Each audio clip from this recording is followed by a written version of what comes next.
आता मी जालन्याची पण पालकमंत्री आहे. हे बीडमधलं प्रकरण काही नाही आहे. हे एक मानसिकता आहे. जे लोक समाजामध्ये असे आहेत ज्यांनी अशा प्रकारचे घटना घडतात, ह्या घटना सगळीकडेच घडत असतात. पण बीडमध्ये घडल्या तरी आणि बाहेर घडलं तरी तेवढंच गंभीर आहेत. तर मला असं वाटतं की त्या घटना चुकीच्या आहेत. पोलीस प्रशासन आपलं काम करते, स्वतः पालकमंत्री त्याच्यात लक्ष घालतायत. त्यांनी पण स्वतः बाईट दिलेला आहे. अजित पवारांनी कालच सांगितलं अजितदादांनी की आम्ही कडक कारवाई करू. आता माझ्याही एका विस्तारकाची अत्यंत निर्घृणपणे हत्या झाली. आगे नाव आहे त्यांचं. गंभीर विषय आहेत आणि एक ओव्हरऑल मानसिकता आहे. त्याच्यावरच एक मला वाटतं लढाईची आवश्यकता प्रशासनाला आहे असं दिसतंय.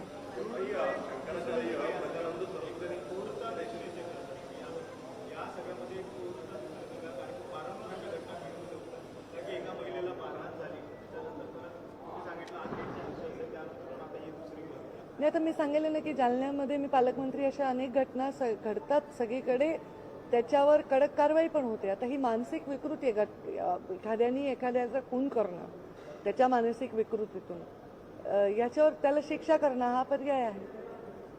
असं आहे. आणि ह्या घटना सगळीकडे घडत आहेत. मी तुम्हाला रेकॉर्डवर दाखवू शकते की अशा आता त्या जालन्यामध्ये नाही का एका सळई घातली, एका मुलाला मारलं गरम सळईने. आत्ता 2-3 लोक वेगवेगळ्या पद्धतीने मला भेटतात जाताना. तर ह्या घटना सगळीकडे मानसिकता वाईट असणाऱ्या लोकांकडे फोकस न करता त्या मानसिकतेच्या लोकांना शासन करून चांगल्या ठिकाणी फोकस करण्याची आवश्यकता आहे.